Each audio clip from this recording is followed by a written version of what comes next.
Yo, it's Purposefully, and I want to make a quick video recapping my experience at the Orlando National Tournament for One Piece. It was a ton of fun, and first and foremost, thank you to anyone who came up to me, Josh, or both of us, taking photos, just chatting it up. It was so much fun, and truly an honor that you guys like the content that I'm doing. I really want to go hard in 2025, but it was in summation, what a whirlwind. Like I was in the LCQ on Friday. I brought Ploofy, and man, I got spanked. I got exposed. I was a fraud. I've been loving Ploofy so much. I talked about it. I thought I was prepared, but obviously not. I lost my first 3 die rolls, and those resulted in L's. Pretty humbling, to be honest. And then I was just like playing out for fun. Shout out to Isaiah. I met this really nice guy who was on Nami, and he ended up going 7-1 into the last round, and unfortunately couldn't clutch it out against Dofi, which is a pretty hard matchup as Nami. And he still finished top 32, which is really impressive. And I wish they gave out invites for top 32. For whatever reason, LCQ was only top 16, unlike Dallas. But yeah, shout out to him because it was great meeting and talking to him. Met up with Josh Friday at night, and we hung out the whole weekend. Saturday we were able to get into some side events.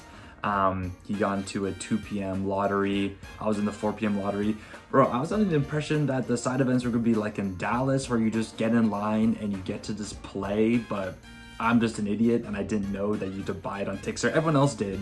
So I was just completely out of the loop. But in any case, at least for the side events that Josh and I were in, we both went 3-1. He was on Boa Hancock and I was on Ploofy still, the only deck that I brought. And in our 3 Dawn packs, we hit the best 3 Dawn while still all being like a different one. So this is like a cool souvenir. I purchased my half, or I had my half and then Josh did his half. He just wanted the cash, so I was like, you know what, I'll just pay you what the value is for half of these, because I want to finally make my own Dawn set of that.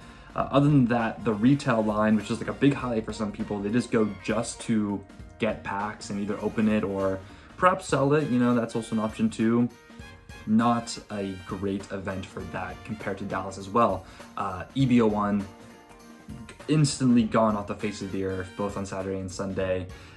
PRB, not as elusive, but still really hard to get. I didn't get either of it because I was a second-class citizen with this general entry spectator badge. You get 0 rights to get into the venue early. Going into more detail about that, if you were a competitor for any of the events, it didn't have to be One Piece, you were just allowed to get into the venue at 8 a.m. for both Saturday and Sunday. Us spectators, 10 a.m. So yeah, that's why all the good stuff were sold out, obviously, and there was barely any stock. Number 2, I didn't tell this about the side events, but on day 1 on Saturday, there were all lottery slots for anyone who got into the line for registration. 128 people per side event, so 2 p.m. 128 people. You randomly get pushed on TCG Plus if you're going to get in. If you don't, you could also try again for the 4 p.m. one, another 128 people. But then for Sunday, they had the same thing, except you needed to have the competitor badge to enter the lottery for those 2 side events, because the competitors were like, hey, we're not in any of the side events. This is unfair. We want to get the tickets. And it makes sense, because you can't, if you're in the main event on Saturday, unless you drop super early, you're not going to be able to grind out the tickets, as they say. But it did feel a certain type of way when, we just couldn't, me and Josh, we just weren't able to even try to participate in any of the side events on Sunday. It seemed really out of left field.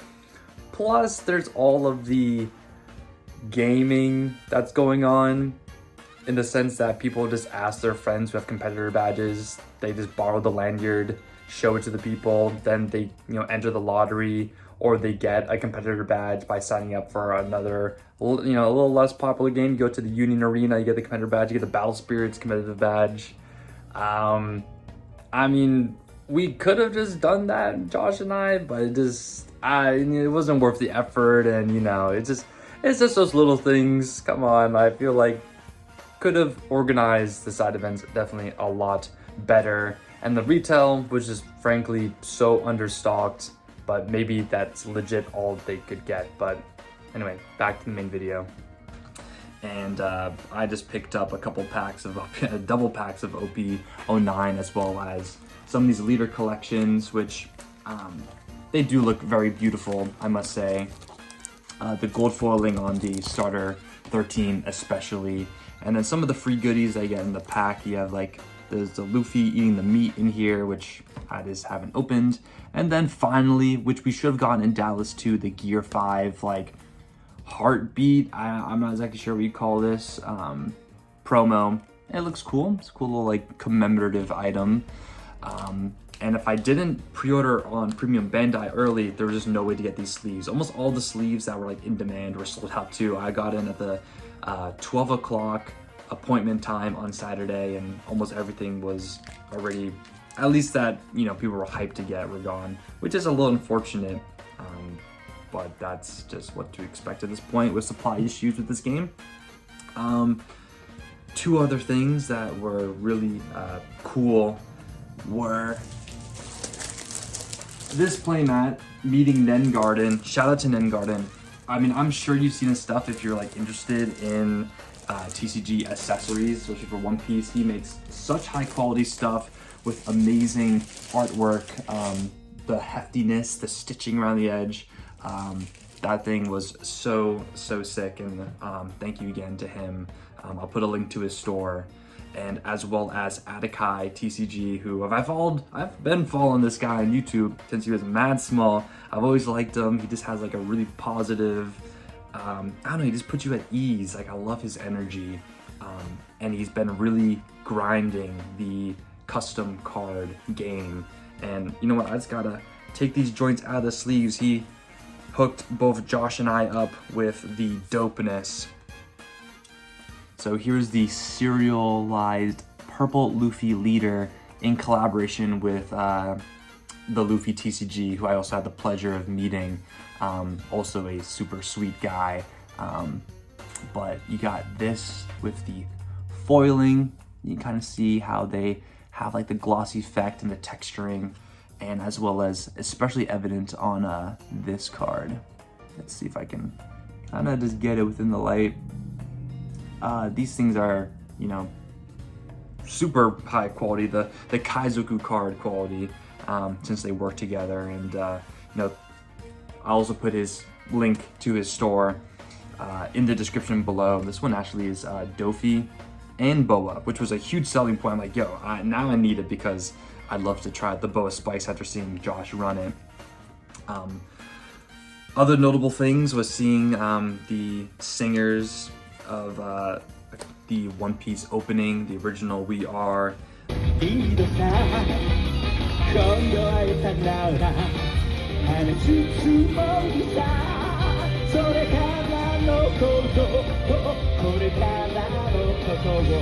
As well as the first ending, and they performed some other songs together. Missed that because I'm in the damn side events, because the side events were super delayed.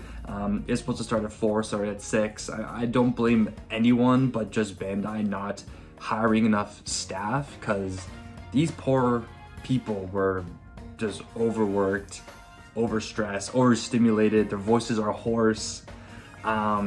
Man, like, I really do feel bad for them. They did the best with the situation that they had, but it made like all the side events on Saturday be really late, and I ended up missing the concert. But I can just say I was in the concert because Josh thankfully has a lot of footage. There's gonna be an amazing vlog that Josh is gonna post on his channel.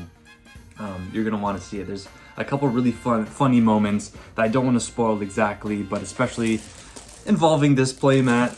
That's all I'm gonna say. And what happened with Josh? Did he get a playmat? Did he not? Yeah, you'll find out soon. The last thing that I'll mention, and I might add something in post if there's something that's worth including that I forgot to say in this one take, but I'm finally at 2,000 subscribers. I haven't really acknowledged it, and it was the goal for 2024, but I really stalled out and like I really like ran out of gas. I've been like extremely busy with things other than One Piece. But better late than never. That promised giveaway, including, let's start from least to greatest. All right, and I don't want to necessarily say that some of these items are less valuable just because I showed them first. But the big there's a one item in particular. First, my stickers, which my lovely girlfriend made for me, and I was able to hand out all weekend. But I'll include a couple of these. We got some SRs, Japanese from OP09 and the Dawn. We have the Secret Rare Luffy, a sealed 2nd anniversary complete guide. I showed this off a little bit, but amazing artwork and information here. Even if, most of us, we can't read Japanese, but it just looks really cool as like an appreciator of the game. These 70 count packs of sleeves. We got the Devil, Nico Robin, and just a Halloween Perona theme going on here. Thank you, Vampire Gaming, for sending these out, and they are included in the giveaway. High quality, nice shuffle, matte finish on the back, clear front so it doesn't ruin the brilliance of your shiny cardboard. Sealed PRB Japanese booster box. I was so tempted to open this, but I think it'd be more fun for you guys to open this yourself and see what you get. There could be a God pack. There could be a God pack, right? And then the big ticket guaranteed item is a Japanese version of the SP Nami. This thing is absolutely brilliant. Maybe you guys already own this card in English if you're lucky enough, but man, absolutely beautiful.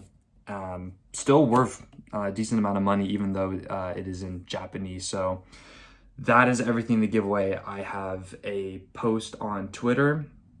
I got a lot of things to link. A post on Twitter. Just follow me there, retweet the post, and that's all you have to do to enter.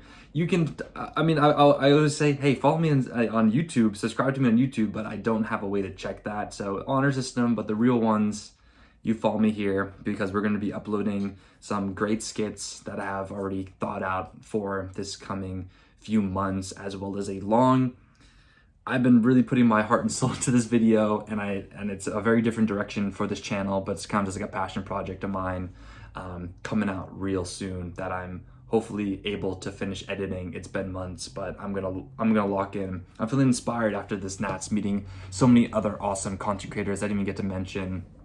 And I don't even want to start listing names because I know inevitably I'll miss one and I'll feel bad about that. But thanks again to everyone that, I talk to, non-content creator, content creator. Like, this is just such a great community, and this experience this weekend was nothing but positive.